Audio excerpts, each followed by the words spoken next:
Hello everyone, today we are going to discuss the chapter 2 in GK.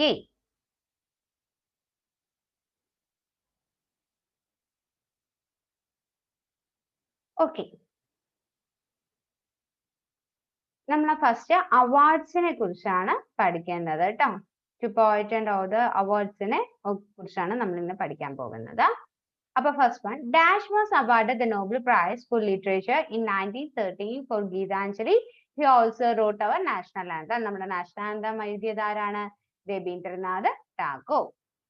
Dash was the first Indian to win the Man Booker Prize, the God of Small Things in 1997. ആർക്കാണ് മാൻ Booker price ലഭിച്ചത്? Arundhati Roy in 1997. Okay. Dash was awarded the Nobel Prize for the Literature in 2001. He also received the Man Booker Prize in a free state. For in a free state എന്ന് പറയുന്ന അതിന് മാൻ Booker price കിട്ടിയിട്ടുണ്ട്. അദ്ദേഹത്തിന്റെ പേരാണ് VS Naipaul. Okay. Next, Dash was awarded the Man Booker Prize in 2006 for the Inheritance of Laws. Kiran Desai. Dash received the John Llewellyn Rice Prize for The Room on the Roof at the age of 17. He also awarded the Sahitya Academy Award in 1992, the Padma Shri in 1999 and Padma Bhushan in 2014. ആരാണ് അദ്ദേഹം? അദ്ദേഹമാണ് Ruskin bond. Dash received the Man Booker Prize in 2008 for The White Tiger. Aravind Adiga എന്ന് പറയുന്ന ആൾക്കാണ്. Dash received the Man Booker Prize in 1981 for Midnight Children. He also awarded the James Stratt Black Memorial Prize in 1981 and the Booker of Booker in 2008. That is Salman Rushdie എന്ന് പറയുന്ന ആൾക്കാണ് അതേ price കിട്ടിയിട്ടുള്ളത്. Dash won the Pulitzer Prize for Fiction for Interpreter of Maltese in 2000. She has also written The Namaste and the Lowland. അദ്ദേഹമാണ് Zumba Lahiri എന്ന് പറയുന്ന ആള്. Okay.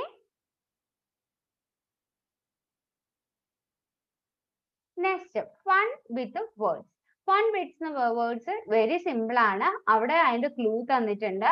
ആ clue RENIDF എന്നൊക്കെ തന്നിട്ടുണ്ട്. അതായത് ചില വേർഡ്സ് അതിനകത്തുനിന്ന് നമ്മൾ ആ സ്പെല്ലിങ്സ് യൂസ് ചെയ്തിട്ട് നമ്മൾ ചില വേർഡ്സ് ഉണ്ടാക്കണം. ഓക്കെ, അതിനുള്ള ക്ലൂ ആണ് അവിടെ തന്നിരിക്കുന്നത്. One who is more trusted companion. ആരായിരിക്കും നമ്മളെ ഏറ്റവും ട്രസ്റ്റ് ചെയ്ത് വിശ്വസിക്കുന്ന കമ്പാനിയൻ ആരാണ്? Friend. One who searches for something. എന്തെങ്കിലും തെരഞ്ഞുകൊണ്ടിരിക്കുന്ന ആളെ നമ്മൾ എന്താ പറയാ? Finder. Next, one who instruct her അല്ലെങ്കിൽ ഹിസ് സ്റ്റുഡൻസ്. കുട്ടികളെ പഠിപ്പിക്കുന്ന ആള് teacher. One who act dishonestly. Dishonestly ആയിട്ട് നമ്മളോട് ബിഹേവ് ചെയ്യുന്ന ആളാരാ? cheater. One who buy and sell goods. സാധനങ്ങൾ വാങ്ങുന്ന dealer. One who lead a group. leader. അല്ലേ? ഒരു ഗ്രൂപ്പിനെ നയിക്കുന്ന ആള് leader. To make small things bigger. enlarge. ചെറിയ കാര്യത്തെ വലുതാക്കുന്നത് enlarge. A military official. എന്താ പറയാ? general. No longer fresh and pleasant to eat. എന്താ? stale. The smallest or minimum possible. ചെറിയതിന് എന്താ പറയാ? വളരെ ചെറുത്. മിനിമം എന്നൊക്കെ പറയുമ്പോൾ least. ഓക്കെ. നെക്സ്റ്റ് എന്ന് പറയുമ്പോൾ പാലിൻഡ്രോംസ് എന്ന് പറയുന്ന ഒരു സംഭവമാണ്. അതായത് തിരിച്ചെഴുതിയാലും സ്ട്രേറ്റ് എഴുതിയാലും അതിന്റെ വേർഡ് എഴുതിയാലും സെയിം സ്പെല്ലിങ്സ് ആണ് വരിക. ഓക്കെ, അങ്ങനെയുള്ളതിനെയാണ് നമ്മൾ അങ്ങനെ പറയാം. The comparative degree of the adjective redder. റെഡിന്റെ എന്താ കമ്പാരിറ്റീവ് ഡിഗ്രി ഓഫ് അഡ്ജക്റ്റീവ് വരുന്നത്? റെഡർ ആണ്. REDDER. അത് തിരിച്ചെഴുതിയാലും റെഡർ ആണ്. The language widely spoken in Kerala. Malayalam തിരിച്ചെഴുതിയാലും മലയാളമാണ്. Adam's female companion. ബൈബിളിൽ പറയുന്ന ആദംസിന്റെ ഫീമെയിൽ കമ്പാനിയൻ ആരാണ്? ഈവ്. അല്ലെ? Make mention of someone. Refer. A small boat used by the Inuits. Kayak. Relating to duties of citizen. Civic. A widely held belief. 10. അതായത് ഇതെല്ലാം തിരിച്ചെഴുതിയാലും എന്താണ് സെയിം സ്പെല്ലിംഗ് ആണ്. അങ്ങനെയുള്ളതിനെ നമ്മൾ പറയുന്നതാണ് പാലിൻഡ്രോംസ്. നെക്സ്റ്റ് നമ്മൾ ചില ഐഡിയംസും പ്രോവർബ്സും കുറിച്ചാണ് പറയുക. ഐഡിയംസ് പ്രോവർബ്സ് എന്ന് പറഞ്ഞാല് ചില ശൈലിയിൽ നിന്ന് ചില ശൈലികൾ ഉരുതിരിഞ്ഞു വന്നിട്ടുണ്ട് അല്ലെ. നമ്മൾ പറഞ്ഞുകൊണ്ടിരിക്കുന്ന സമയത്ത് എന്തെങ്കിലുമൊക്കെ മിണ്ടാപ്പൂച്ച കാലമൊടുക്കും, ഇതൊക്കെ ചില ശൈലികളാണ്. അത് വെച്ചിട്ടുള്ള അതെങ്ങനെയാണ് വന്നത് എന്നുള്ളതിനെ കുറിച്ചാണ് നമ്മൾ ആദ്യം പറയുന്നത്. In the 15th century, people would hunt birds by wrestling leaves and branches with a stick. This practice gave a way to idiom that means a roundabout approach to an acquired problems. Beat about the bush. അതായത് 15th centuryയിലെ people would hunt birds by wrestling leaves and branches with a stick. Okay? അതായത് എന്താണ് ചില ബേർഡ്സിനെ പണ്ടുള്ള ആൾക്കാർ കണ്ടെത്തിയത് എങ്ങനെയാണ്? വടി വെച്ചിട്ട് അടിച്ചിട്ടാണ് കണ്ടെത്തിയിരുന്നത് ഈ ബുഷസിന്റെ ഇടയില. അപ്പൊ അതിൽ നിന്ന് വന്നതാണ് beat about the Bush. Okay, അതായത് നമ്മളൊരു പ്രോബ്ലം ഉണ്ടാവുന്ന സമയത്ത് നമ്മൾ അതിനെ വെറുതെ എന്താ പറയാ ആവശ്യമില്ലാതെ ആ പ്രോബ്ലത്തിനെ വീണ്ടും വീണ്ടും ഊതി വീർപ്പിച്ച് വലുതാക്കണ്ട എന്നൊക്കെ പറയില്ലേ, അതേപോലെ ബീറ്റ് അബൌട്ട് ദ ബുഷ്. ആവശ്യമില്ലാതെ നമ്മള് എന്താണ് ബുഷിൽ ഇരുന്ന് തല്ലിയിട്ടൊന്നും കാര്യമില്ല, ബേർഡ്സ് അങ്ങനെ ഒരു ശൈലിയാണ് അതൊന്ന് ഉരുത്തിരിഞ്ഞു വന്നത്. Blood brothers were warriors who together shed bloods in battles. Thus they developed stronger bond than biological brothers. Blood brothers എന്ന് പറഞ്ഞാല് അവര് ശരിക്കും ബ്രദേഴ്സ് ആയിരുന്നില്ല, പക്ഷെ അവര് ഒരു യുദ്ധം ഉണ്ടായിരുന്നപ്പോ അവര് ശരിക്കും എന്താ പറയാ സഹോദരങ്ങളെ പോലെ ഒന്നിച്ചു പൊരുതി യുദ്ധത്തിന് ജയിക്കുവാൻ വേണ്ടി പൊരുതി എന്നാണ് പറയുന്നത്. അപ്പോ അതിൽ നിന്ന് വന്നതാണ് blood is thicker than water. അത് നേരെ ഓപ്പോസിറ്റ് ആയിട്ടാണ് വന്നത്. ഇവിടെ ബ്ലഡ് റിലേഷൻഷിപ്പിന് ഇമ്പോർട്ടൻസിനേക്കാളും കാണിക്കുന്നത് ആർക്കാണ്? ബ്ലഡ് റിലേഷൻഷിപ്പ് അല്ലാത്ത ബ്രദേഴ്സിനെയാണ് കാണിക്കുന്നത്. പക്ഷെ അതിന്റെ നേരെ ഓപ്പോസിറ്റ് ആണ് വന്നത് family before everything else. Family comes before everything else. എന്തിന് ഇമ്പോർട്ടൻസ്? ഫാമിലിക്ക് കൊടുക്കണം. Blood is thicker than water എന്നാണ് അതൊന്ന് വന്നത്. Someone observed that the falcon in hand was more valuable than those in the bush. അതായത് കയ്യിലുള്ള എന്താണ് പരുന്തിനേക്കാൾ നല്ലത് പരുന്താണ് നല്ലത്, വെറുതെ ബുഷിലുള്ളത് തെരഞ്ഞു നോക്കിയിട്ട് കാര്യമില്ല എന്നൊക്കെ നമ്മൾ പറയുന്ന ഒരു രീതി.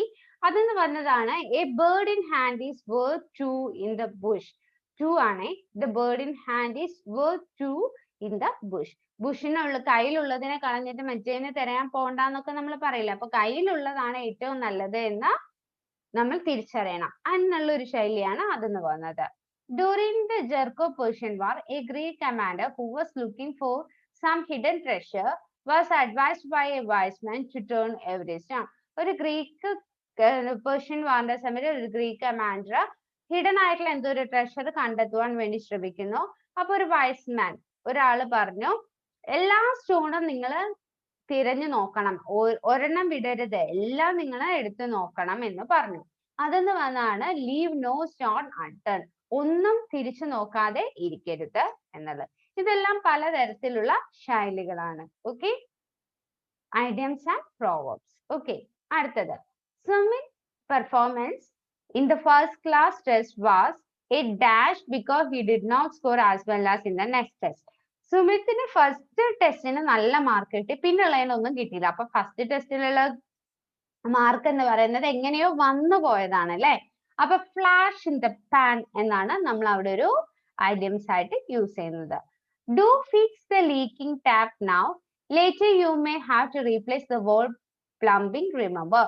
അതായത് നിങ്ങൾ ഒരു പൈപ്പ് ലീക്ക് ചെയ്യാൻ തുടങ്ങുമ്പോൾ തന്നെ അതിനെ റീപ്ലേസ് ചെയ്ത് മാറ്റണം, അല്ലെങ്കിൽ എന്ത് ചെയ്യണം, അത് മൊത്തമായിട്ട് പ്ലംബിംഗ് അത് മൊത്തമായിട്ട് മാറ്റേണ്ടി വരും.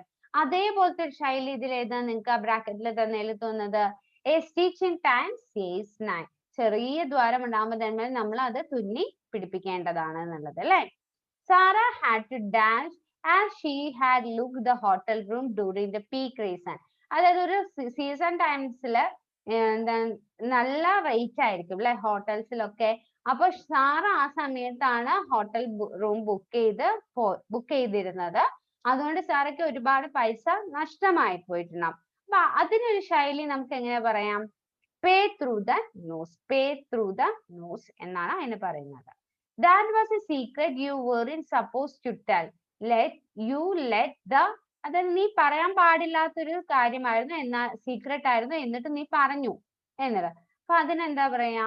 കാറ്റ് ഔട്ട് ഓഫ് ദ ബാഗ്. അതിനെന്താ പറയുന്നത്? കാറ്റ് ഔട്ട് ഓഫ് ദ ബാഗ്. പറയാൻ പാടില്ലാത്തത് പറഞ്ഞു എന്നുള്ളതിനെ നമ്മൾ പറയുന്ന ഒരു ശൈലിയാണ് കാറ്റ് out of the bag. If Nido does not like something, he keeps quiet. He believes that നിഡോയ്ക്ക് ചില കാര്യങ്ങൾ ഇഷ്ടപ്പെട്ടില്ലെങ്കിൽ നിഡോ എന്ത് ചെയ്യും? മിണ്ടാതെ ഇരിക്കും. അതിനർത്ഥം എന്താണ്? Silence is golden, silence is golden. Okay, ഇതെല്ലാം ചില ഐഡിയംസും പ്രോവേർബ്സും ആണ്. അപ്പൊ ഇതെല്ലാം നിങ്ങൾ ഒന്ന് വായിച്ചു നോക്കുക. ടെക്സ്റ്റ് ബുക്ക് എടുത്തിട്ട് just read out and study ട്ടോ. Thank U.